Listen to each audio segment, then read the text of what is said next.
kausapin po natin si kaibigan po natin dito guys, dahil po ay marami po talagang nag-chat po sa atin at saka nagpaabot tungkol po daw sa hula daw ng mga duwende na fake news tungkol po sa virus guys, no. Ito po yung katotohanan dito guys, sa lahat po ng mga bumabati ko sa atin, nasa inyo lang po, no, kung ano man po ang inyong ibinabato po sa amin. Ito lang po ang aming ibibigay po na tips para po ay maingatan po tayo sa virus. Kahit ipinalabas po ng peak niyan, ay sa totoo lang yung ipinapaabot po ng ating mga kaibigan nga duwende ay totoo po ang virus na yan. Kaya lang wala lang nabigyan po ng mga government na tugunan, kaya nagiging fake news. Pero yung sakit na dumapo po doon sa China, totoo po. Kaya dito po tayo, kasama ko si kaibigan natin duwende ninyo. Kaibigan, oo, pasensya ka kaibigan na, kasi po alam ko po na marami pong nakita po ninyo ng mga comment at saka yung mga basher natin na nagsasabi ay fake news po daw yung mga ipinapaabot po natin, tulad po ng virus na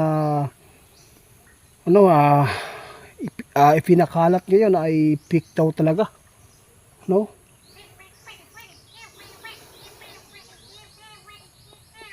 Oo, tama po kayo, okay lang po daw yan guys.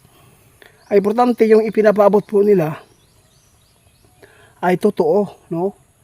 Nangyari po talaga doon sa ibang bansa. Ngunit hindi lang natugunan po ng mga government. Kaya dito po tayo ngayon guys, kung bakit po namin nilalahad po ito, para po ay mayroon po kayong basihan kung yung mga ipinapaabot po ng ating kaibigan, kung totoo po ba yun ay fake, no? Kasi nangyari po talaga ang katotohanan sa virus na yan, no? Kaya dito po si kaibigan, meron po silang ituturo sa inyo kung paano po malabanan. At tatanungin po natin si kaibigang duwende kung makita man nila na yung virus na yan ay pinakalat sa ibang bansa doon po sa China, kung may posibilidad ba na makapasok dito sa atin. Kaya ito po ang ipapaabot ng ating kaibigan, kung kaya po daw nilang maipaabot guys, kaya po daw nilang makita, at meron po silang ipinapaabot. Ano yan kaibigan? Oo, sasabihin po daw niyang katotohanan guys, kahit po ay ipinakalat po yan dito sa atin na fake news. At least po maghanda tayo, dahil po hindi po yan fake news. Ano po yan kaibigan? Sa lahat po daw ng mga tao ngayon, kahit po ay ipinakalat dito sa atin na fake news po yung virus na yan, sinabi ng ating kaibigan, tuturuan kayo para mapanatili natin ang ating kalusugan, na hindi po tayo madadapuan sa virus na yan. Ano po yung gagawin po sa mga tao ngayon kaibigan?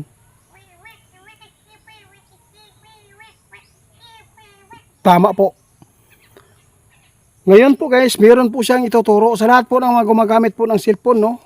Huwag po tayo masyadong magbabad, para po yung natin, yung lakas po natin sa katawan ay hindi po ito mawawala lang dahil po sa pagpupuyat, ha. Dapat po ang kakainin po daw natin para hindi po tayo agad-agad na madapuan po ng mga sakit, no. Tulad po ng gulay, mga prutas na nagbibigay po ng protina sa katawan natin, para po hindi po tayo mapasukan po ng virus. Kung sakali man ay mangyari na po talaga yung ipinakalat ngayon na fake news daw, basta sinabi ng ating kaibigan, totoo po yan. Nangyari po doon sa ibang bansa, doon sa China at sa India. Kaya ngayon po, ituturo din namin na kung paano po natin mapangalagaan po yung ating kalusugan. Kaibigan? Oo. Dapat po sa umaga maligo na tayo, no? Huwag po kayong maligo sa ulan ngayon, ha. Hindi na po talaga maganda ang ulan. Ito po yung sabi ng ating kaibigan. Dapat po malinis po ang ating kapaligiran. Kung sakali man na mayroon pong mga darating na mga virus po na pumasok dito sa atin, at least po malabanan natin.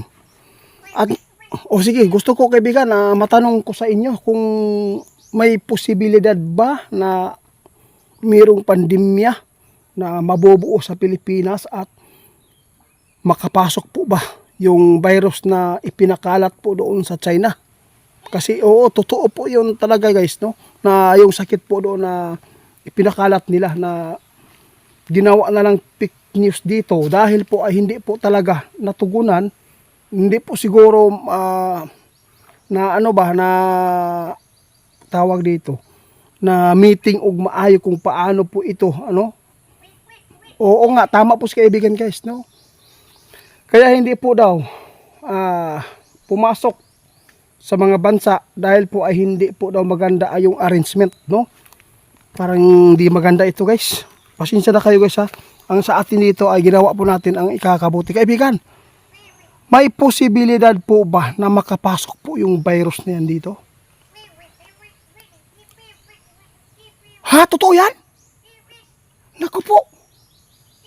Guys, seryoso po ito. Ipinapaabot na ng ating kaibigan ngayon. Naku po. Sana po walang lockdown. Nakita ng ating kaibigan. Yung ipinakalat po ngayon na sakit doon sa ibang bansa.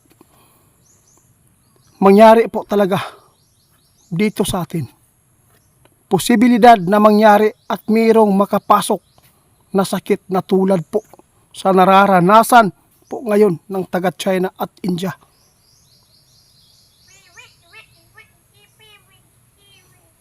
Naku po guys, paalala sa lahat po na makapanood nito. Ang mga sinasabi ng ating kaibigan, lahat nagkatotoo. Kahit po ay sabihin po nilang fake yung ipinapaabot po niyang virus. Sinabi ng ating kaibigan ngayon kung ano man po yung mga tip na ipinapaabot sa inyo kung paano natin malabanan yung sinasabi po niyang mga pagkain na malinis ang ating kapaligiran para hindi po tayo mapapasukan. Tandaan po natin guys, kahit walang papasok na virus dito sa atin, no? Nakakamatay pa rin yung mga dinggi sa palibot natin kung mapapabayaan po natin yung kapaligiran natin na marumi. Kahit po hindi mangyari po yung virus na makapasok sa atin dito sa bansa natin. At least po kung ano man ang turo ng ating kaibigan na ikakabuti, ito po ang kanyang tinuro dahil po ay totoo ang nangyari doon. Posibleng makapasok yung sakit na yan dito sa atin. Hindi lang po natugunan dahil po hindi pa siguro na arrange og maayo ang ilahang pagpapaabot. Maghintay na lang po tayo sa WHO manyata to.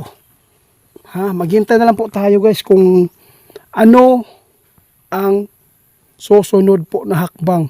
Kung ano man ang papasok sa atin, at least meron na po tayong panglaban. Nalaman na po natin kung ano man po ang panglaban. Nako. Alam po ba ninyo kung bakit na ganito na ang ating mundo? Sa tuwing nadadagdagan po yung taon, mas lalong dumadami ang nararanasan po nating suliranin dito sa ating mundo. Dapat po tayo magkaisa atong i-focus, no? Ipantay na lang nato. Ito na lang po ang ating gusto ipabot. Ipantay nato yung material at spiritual para po ay walang magtatampo sa atin, no? Ang Panginoon ang unang-una natin pong tatawagin kung ano man po ang ating mararanasan ng mga problema sa mundo. Sino man po yung mga bumabati ko sa atin dahil po sa ipinapaabot po daw natin ng kaibigan, makita ninyo ang totoong pangyayari kahit po sinabi ninyo na fake, no? Kayo na lang maghusga. Pakinggan po ninyo ang huling paalala ng ating kaibigan.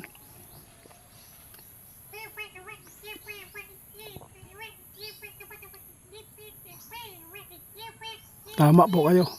Ang sinabi ng ating kaibigan, no? Nasa inyo lang po ang paniniwala sa ipinapaabot po namin. Alam namin kung ano po ang ikakasama at ikakasira sa tao. Hindi po ito ikakasira sa inyo yung ipinapaabot po nilang babala at itinuturo sa atin para po sa ating kalusugan kung sakali man napapasok po yung virus. Salamat kaibigan.